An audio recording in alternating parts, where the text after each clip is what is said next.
প্রিয় দর্শক আসসালামু আলাইকুম।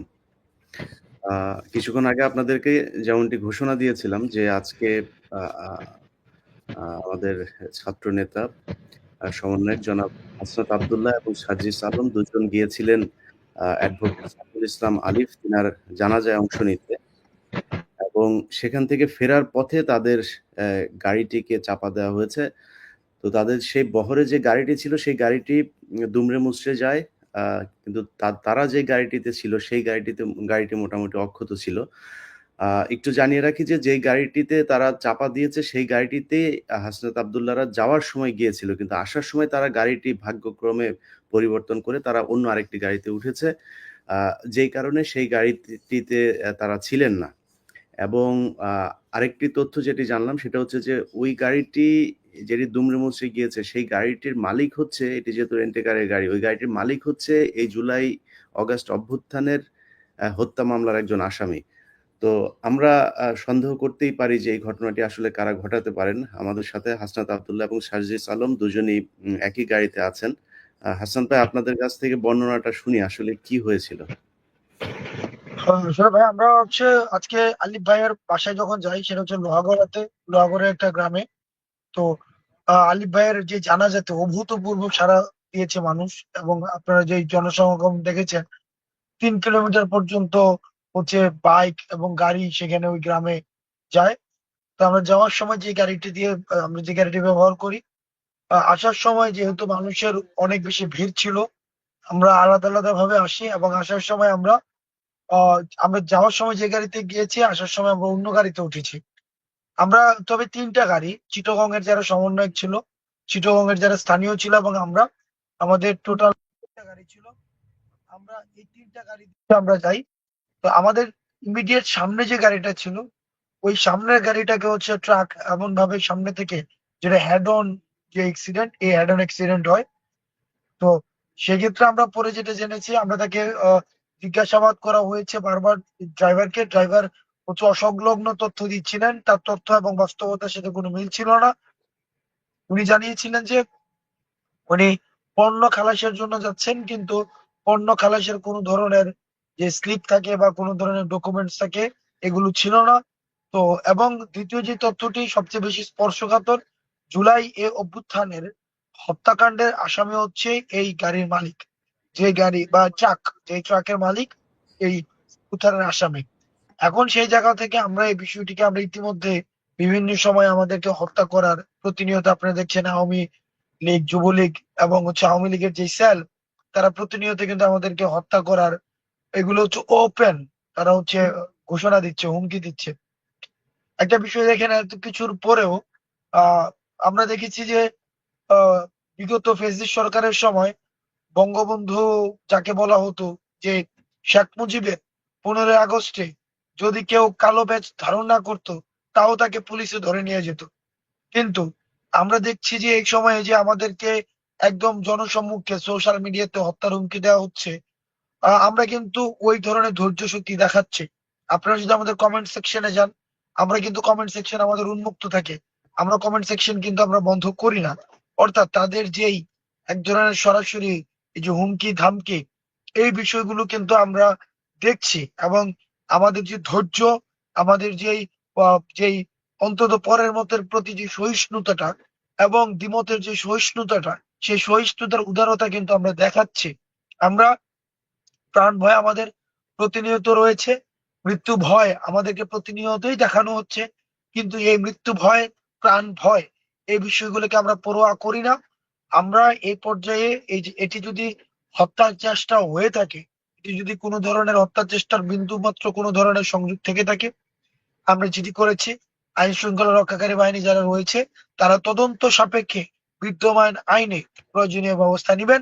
এর পাশাপাশি আমরা স্পষ্ট ভাবে বলছি, আমাদেরকে এভাবে ভয় দেখিয়ে, আমাদেরকে এভাবে আহ যে হত্যা করে ফেলবে, সম্ভব না। একজন হাসনাত মারা গেলে কি হবে?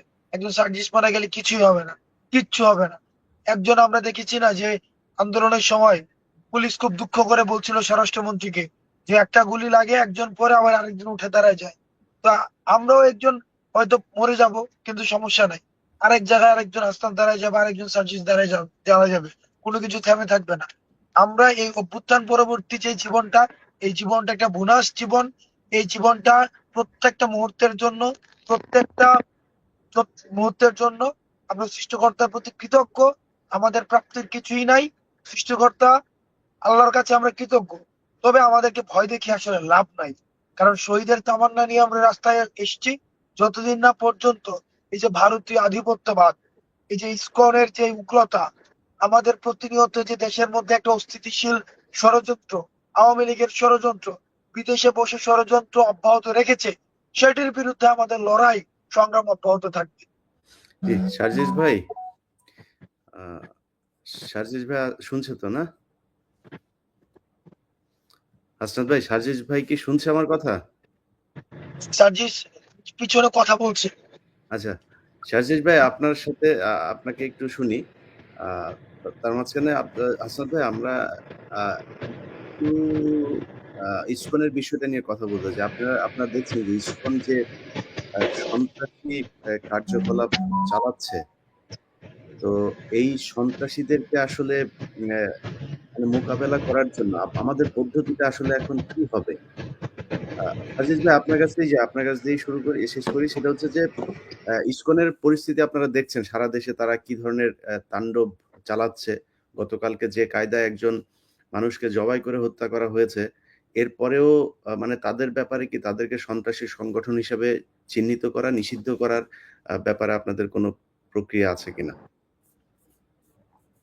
দেখুন ভাই, আমরা আমাদের জায়গা থেকে একটা জিনিস স্পষ্ট করেই বলেছি। সেটা হচ্ছে যে ধর্ম আমাদেরকে শেখায় যে প্রত্যেক ধর্মের প্রতি শ্রদ্ধাশীল হতে। আমরা আমাদের জায়গা থেকে প্রত্যেক ধর্মের প্রতি শ্রদ্ধাশীল। সে ইসলাম ধর্ম হোক, হিন্দু ধর্ম হোক, খ্রিস্টান ধর্ম হোক, বৌদ্ধ ধর্ম হোক, যেই ধর্ম হোক না কেন।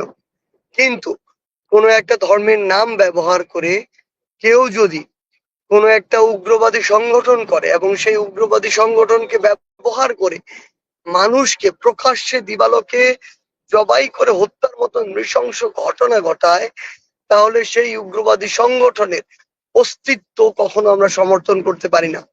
এ কারণে আমরা আমাদের জায়গা থেকে আজকে স্পষ্ট করে বলেছি, এই ইসকন নামক উগ্রবাদী সংগঠন, যার অতীত রেকর্ড যদি আপনি দেখেন, যেই কালো রেকর্ড গুলো এখন বের হয়ে আসছে, যেই রেকর্ড গুলো এতদিন আওয়ামী লীগ ধামাচাপা দিয়ে রেখেছিল, সেই রেকর্ড গুলো কিন্তু এখন বের হয়ে আসছে। আমরা আমাদের জায়গা থেকে স্পষ্ট করে বলেছি, ধর্মকে ব্যবহার করে কোনো একটি উগ্রবাদী সংগঠন, এই ইসকনের মতো সংগঠন যদি বাংলাদেশে এরকম নারকীয় ঘটনা যা ঘটিয়েছে তা আবারও ঘটায়, তা আমরা আমাদের জায়গা থেকে কখনোই হতে দিব না, এবং সেটি ঘটানোর পূর্বেই যেন তাদেরকে তাদের জায়গায় নিষিদ্ধ করা হয়। আমরা আরেকটি জিনিস বলি, এই বিষয়ে আমাদের অবস্থান একদম স্পষ্ট।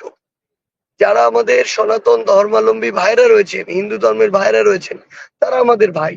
কিন্তু এখানে ইসকন আর হিন্দু ধর্ম এই দুইটাকে যেন এক করে না ফেলা হয়, দুইটা ভিন্ন জিনিস। এখানে সনাতন ধর্মকে আশ্রয় করে, ব্যবহার করে কিছু উগ্রবাদী আছে হিন্দু ধর্মের, যারা এই ইসকনের সাথে যুক্ত এবং তারা এই কাজগুলো করছে। আমাদের অবস্থার একদম স্পষ্ট, এরকম প্রকাশ্যে দিবালোকে হত্যাযজ্ঞের সাথে জড়িত উগ্রবাদী সংগঠনকে অবশ্যই এই বাংলাদেশে নিষিদ্ধ করতে হবে। যে হিন্দু, এই ইসকন হচ্ছে আলাদা, হিন্দু আলাদা, এরা সব আমার আলাদা। কিন্তু আমরা তো এই বিভিন্ন ছবি যেগুলো সোশ্যাল মিডিয়াতে দেখছি, যে এই ইসকনের প্রোগ্রামেই হিন্দুরা, সেইখানে আওয়ামী লীগ ছাত্রলীগের লোকজনকেও দেখা যাচ্ছে, যাদের নামে হত্যা মামলা হচ্ছে তাদেরকেও বিভিন্ন ভিডিও ফুটেজে দেখা যাচ্ছে। তো এই ক্ষেত্রে আসলে সরকারের মানে করণীয় কি? আপনারা কি চিন্তা করছেন তাদের ব্যাপারে?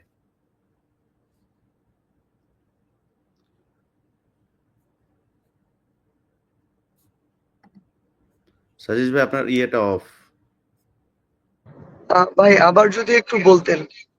আমি বলছিলাম যে এই যে ইসকনকে আমরা বলছি যে ইসকন আলাদা, হিন্দুরা আলাদা, আওয়ামী লীগ আলাদা, কিন্তু বিভিন্ন জায়গায় দেখছি যে সেই মিলেমিশে সবাই একাকার। এবং যেই বিভিন্ন তাদের ফেসবুক পোস্টগুলি আপনারা যদি দেখেন, সোশ্যাল মিডিয়াতে তাদের যে ভিডিও ফুটেজগুলো বের হয়েছে, সেখানে দেখা যাচ্ছে ছাত্রলীগের, যুবলীগের চিহ্নিত সেই সন্ত্রাসীরাই তাদের সাথে। তো এই যে ইসকনের নাম ভাঙিয়ে যে এইভাবে হিন্দু এবং আওয়ামী লীগ সব মিলেমিশে একাকার হচ্ছে, এই ক্ষেত্রে আপনাদের পরিকল্পনা কি হওয়া উচিত? ভাই একদম স্পষ্ট করে একটা জিনিস বলি, ফ্যাসিস্ট আওয়ামী লীগ এবং তাদের দোসররা এখন গিরগিটির মতো নানা রূপ ধারণ করেছে। তারা আনসারদের কাছে গিয়ে আনসার লীগ হয়েছে, সচিবালয়ে গিয়ে আমলা লীগ হয়েছে, বিচার বিভাগে গিয়ে বিচারপতি লীগ হয়েছে। তারা এখন বিভিন্ন রূপে, এখন তারা ইস্কন লীগ হয়ে যাচ্ছে। আমাদের এই নতুন যে ইস্কন লীগ, আমরা তাদেরকে আমাদের জায়গা থেকে একটা জিনিস বলি। ইভেন অনেকে, আমি তো একটা জিনিস বলেছি যে সকল হিন্দুকে আমি আমার জায়গা থেকে ইস্কন মনে করি না, হিন্দু ধর্মাবলম্বী যারা রয়েছেন। কিন্তু হিন্দু যারা ইস্কন রয়েছেন, ইস্কন সংগঠনটির সাথে যুক্ত সরাসরি, তারা আসলে হিন্দু ধর্মাবলম্বী আছে। তো সেই জায়গা থেকে যারা এই উগ্রতাকে ধারণ করে, আমরা তো তাদেরকে আমরা ইস্কনের উগ্রপন্থী হিসেবেই ট্রিট করব।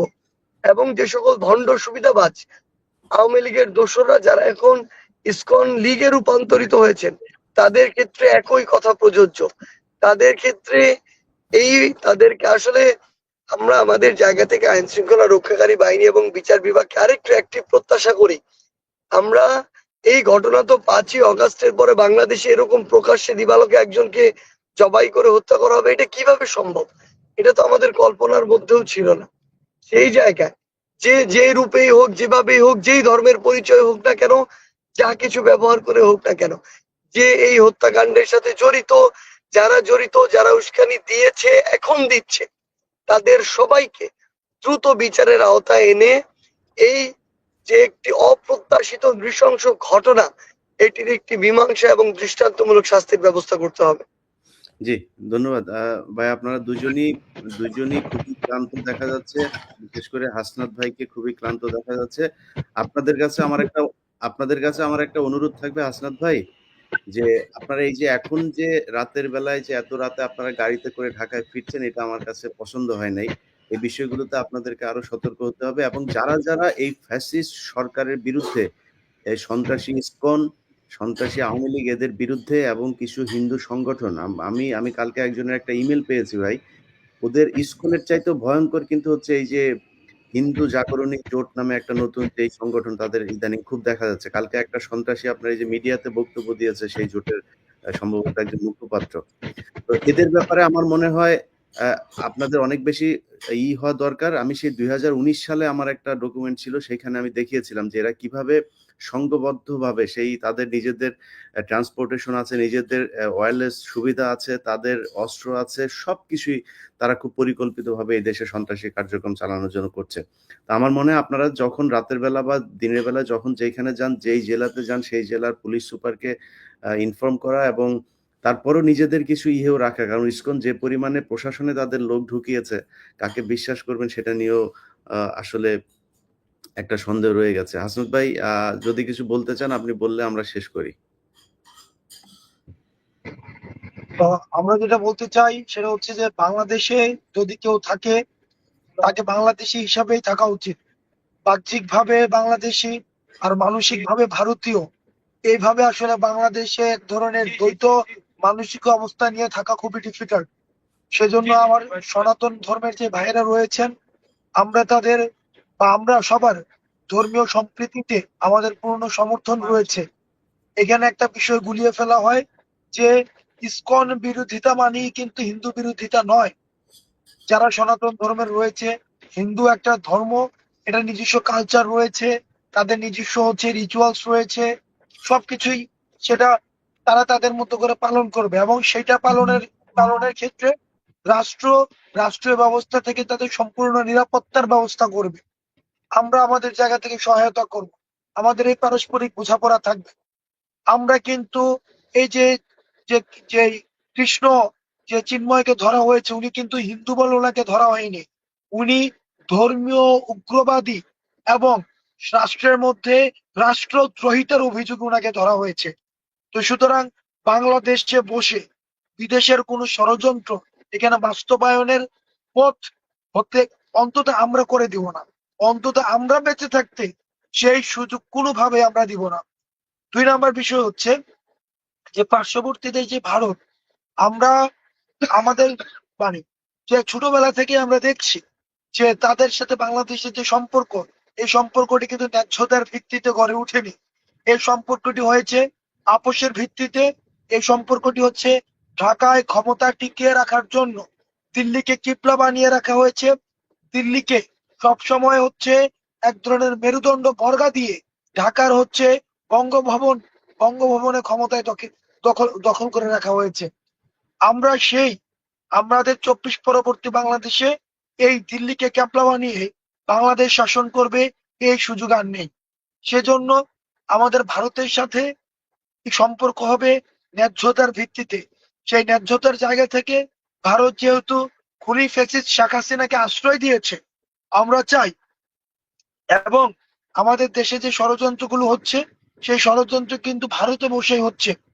সেজন্য ভারতের প্রশাসন, ভারতের ফরেন মিনিস্ট্রির উচিত, এবং আমি মনে করি এই অন্তর্বর্তীকালীন সরকার ভারতের ফরেন মিনিস্ট্রির কাছে জবাবদিহিতা চাওয়া উচিত।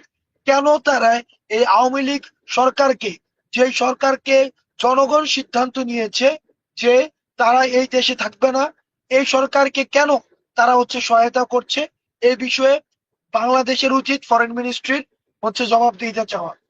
তৃতীয় বিষয়, ভারতকে বোঝা উচিত ভারতের যে সম্পর্কটি এটি হচ্ছে নেশন টু নেশন রিলেশন, অর্থাৎ ভারতের সাথে বাংলাদেশের। কিন্তু আমরা এই বিষয়টি অনুভব করছি ভারত বাংলাদেশের সাথে সম্পর্ক করতে চায় না, ভারত ফেসিবাদের তুষর আওয়ামী লীগের সাথে সম্পর্ক করতে চায়। অর্থাৎ ভারত যদি মনে করে থাকে যে তারা নেশন টু নেশন সম্পর্ক ডেভেলপ না করে তারা নেশন টু পার্টি সম্পর্ক ডেভেলপ করবে, party to party, nation to party অথবা পার্টি টু পার্টি সম্পর্ক ডেভেলপ করবে, তাহলে এটি এই ২৪ পরবর্তী বাংলাদেশ অথবা বর্তমান বিশ্ব রাজনৈতিক ব্যবস্থার ক্ষেত্রে এটি একটি ত্রুটিপূর্ণ সিদ্ধান্ত বলে আমি মনে করছি। সেজন্য পৃথিবীর কেউ, আমাদের একটা রিসিপ্রোক্যাল একটা ওয়ার্ল্ডে আমরা বসবাস করি, প্রত্যেকে প্রত্যেকের সহায়তা নিয়ে বসবাস করে, প্রত্যেকে প্রত্যেকের ন্যায্যতার ভিত্তিতে বসবাস করে। সেই জায়গা থেকে আমরা চাই সম্পর্ক গড়ে উঠবে ভারতের জনগণের সাথে বাংলাদেশের জনগণের, ভারতের সরকারের সাথে বাংলাদেশের সরকারের, ভারতের জনগণের সাথে বাংলাদেশের কোনো দলের নয়, ভারতের সরকারের সাথে বাংলাদেশের কোনো দলের নয়। সেই জায়গা থেকে ভারতের সাথে বাংলাদেশের সম্পর্কের যেই হিস্সা, সম্পর্কের যে ধরন, সেটি রিভিশনের আমি মনে করি সুযোগ এসছে, সময় এসছে।